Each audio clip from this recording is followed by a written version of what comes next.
Today, we're going to read a fairy tale called Rumpelstiltskin. Once upon a time, there was a poor miller who had a beautiful daughter. She was so beautiful and clever that he could not help boasting about her. One day, the miller happened to come before the king, and to impress the king, he began bragging about his daughter, and before he knew it, he found himself saying that his daughter was so amazing and so wonderful. Why, she could even spin gold out of straw. That, said the king, is a talent worth having. Bring your daughter to me, and let us see what she can do. When the girl was brought to the palace, the king led her to a room that was almost full of straw. He pointed to a spinning wheel and said, "Get to work. You must spin this straw into gold by early morning, or else." The poor miller's daughter, of course, she could not spin straw into gold. What could she do? She could think of nothing, and in the end, she sat down and began to cry. And that's when, all of a sudden, click, the door opened, and in walked a little man. "Good evening, miller's daughter," he said. "Why are you crying?" "Because," she answered, "I must spin all the straw into gold before morning, and I don't know how." Then the little man came close to her and whispered, "What will you give me if I spin it for you?" What, I'll give you my necklace," she stammered.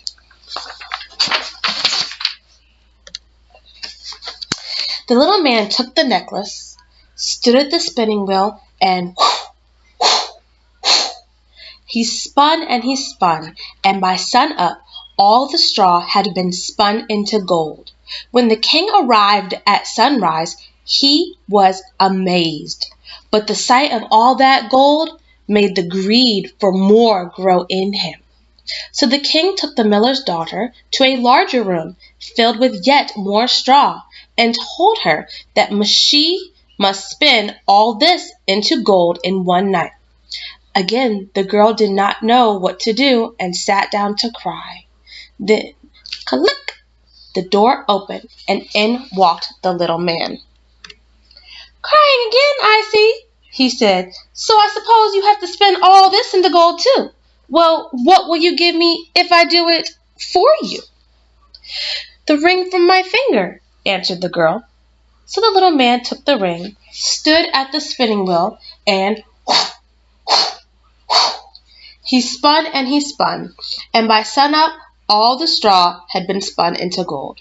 When the king arrived, he was overjoyed at the sight, but hungry for still more gold. So he took the miller's daughter to an even larger room filled with straw and said, "Spin all this in one night, and if you succeed, well then you shall be my wife."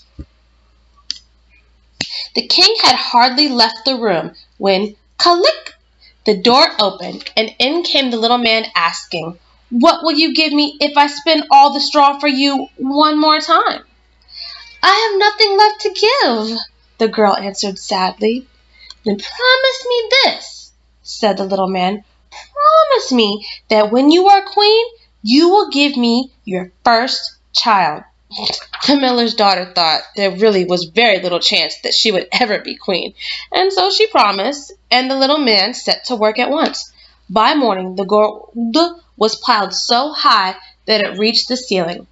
When the king arrived, he was pleased to see all the gold he wanted. He married the miller's daughter and made her queen. In a year's time, the king and queen had a fine little baby. She thought no more about the little man or her promise to him. Then, one day, as she sat alone in her room rocking her baby, click, the door opened, and in walked the little man, who said, "Now it is time for you to give me what you promised me." The queen, filled with fear, held her baby tightly. "Please," she said, "I will give you all the riches of the kingdom. Only leave me my child." But the little man said, "No, I would rather have a living being than all the treasures in the world." Then the queen began to weep and wail, and the little man felt pity for her. Okay. Look, I'll give you this one chance, he said. In 3 days, if you can guess my name, then you may keep your child. And then he was gone, quickly as he had come.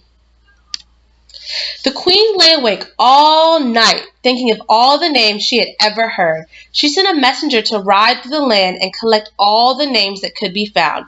And when the little man came the next day, she tried all she had been able to think of. Alexander, Balthazar, Caspar, Doolittle, Eggleston, Ferdinand, and many, many more. But after each, the little man only said, "That is not my name." The next day, the queen sent servants all around the kingdom to find the most unusual names. And when the little man came, she tried them. Are you called Sheepshanks? Roast Ribs? Snickerdoodle? Groucho? Winklehopper? But after each, the little man only said, "That is not my name." On the third and last day, the queen was worried sick. She held her child tightly and wondered what to do, when, click, the door opened, and in walked. No, not the little man, but the messenger the queen had sent in search of names. He bowed to the queen and said, "My lady, as I passed through the woods last night, I came to a high hill, and near it was a little house.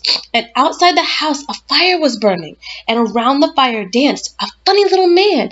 And as he hopped up and down, he sang, 'Today I brew, tomorrow I bake, and then the fair queen's child I'll take. And no one can deny my claim, for Rumpelstiltskin is my name.'"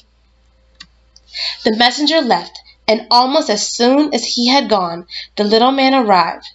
The queen greeted him by asking, "Is your name Jack?" "That is not my name." "Then you are called Henry." "That is not my name." "Then perhaps, said the queen, "your name is Rumpelstiltskin." "No! No! Who told you that?" cried the little man, and in his anger he stamped with his right foot so hard that it went into the ground right up to his waist. Then he stamped his other foot, and he went deep into the ground, way over his head, and the queen and her child never feared him again. The end. All right, that's all we have for today.